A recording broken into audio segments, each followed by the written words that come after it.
Corona के बाद से बॉलीवुड इंडस्ट्री करोड़ों के नुकसान से गुजर रही थी। बड़ी बजट की फिल्में भी बॉक्स ऑफिस पर लगातार धराशायी होते जा रही थी। स्टार पावर के साथ साथ exotic location, big budget promotion जैसे कोई भी जतन बॉलीवुड के काम नहीं आ रहे थे और ऐसा माना जा रहा था कि इंडस्ट्री को किसी की नजर लग गई है। लेकिन फिर आया दौर 2023 का। इस साल की शुरुआत किंग खान की फिल्म पठान से हुई और पठान ने जिस तरीके से ओपनिंग की उसने वाकई में महफिल लूट ली और फिल्म का वर्ल्ड वाइड कलेक्शन 1000 करोड़ के पास जा पहुंचा। इसके बाद सत्य प्रेम की कथा, जरा हटके जरा बचके जैसी छोटे बजट की फिल्मों ने भी उम्मीद से बेहतर बिजनेस किया। वहीं गदर 2 की रिलीज ने तो ड्राई चल रहे बॉलीवुड की दिशा और दशा ही बदल दी। दोस्तों, जब पठान रिलीज हुई थी तब ऐसा लगा था कि शायद बॉलीवुड अपने ट्रैक पर आ जाएगा, लेकिन एक खालीपन सा ही था। फिल्में लगातार नहीं चल पा रही थी, लेकिन अभी के बात करें तो एक से बढ़कर एक फिल्में कतार में फिल्में हिट होते जा रही है। वही साल की शुरुआत में केरल स्टोरीज, जरा हटके जरा बच के, रॉकी और रानी की प्रेम कहानी, गदर 2, OMG 2,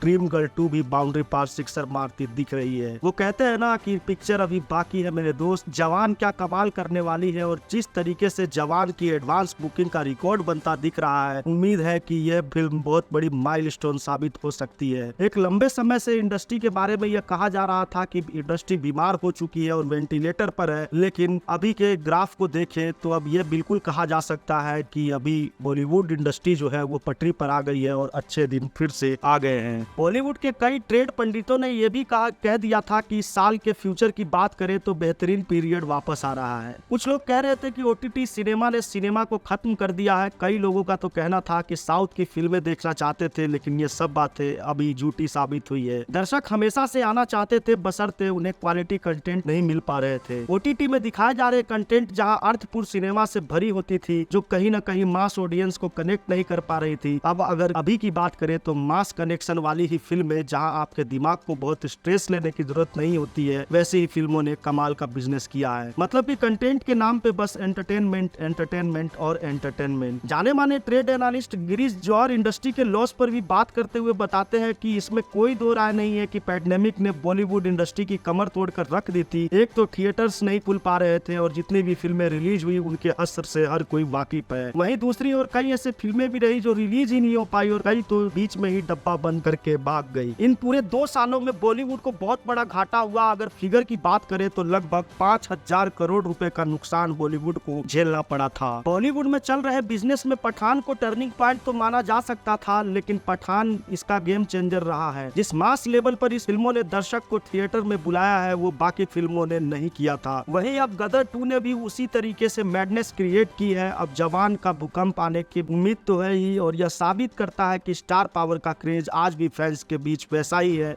अब देखिए, जवान में जिस तरीके से किंग खान ने अपने नाम पर इतनी एडवांस बुकिंग करवा ली है, वो शायद ही किसी और स्टार द्वारा संभव हो। अमूमन बॉलीवुड में यह धारणा बन गई है कि अगर कोई बड़ी फिल्म अगर अच्छा प्रदर्शन नहीं कर पाई तो जाहिर सी बात है कि छोटी बजट की फिल्मों को कोई क्यों पूछेगा। लेकिन ऐसे में बड़ी बजट वाली हिट फिल्में उनके लिए कॉन्फिडेंस बिल्डिंग मेश्योर का काम करती है। अभी गदर 2 की सक्सेस पार्टी ही देखे, पूरी इंडस्ट्री वहाँ मौजूद थी। पठान की सक्सेस के बाद तू झूठी मैं मक्कार, मिसेस चटर्जी, केरला स्टोरी, सत्य प्रेम की कथा, ड्रीम गर्ल 2 जैसी फिल्मों ने अच्छा बिजनेस किया है और इसका पूरा कारण पठान, गदर 2, OMG जैसी फिल्मों का सुपर सक्सेस होना है। अब जवान के बाद यही उम्मीद है कि the great Indian family, vaccine war, Fukrey जैसी फिल्म भी अच्छा प्रदर्शन करेगी और उन्हें अच्छा विंडो मिलेगा।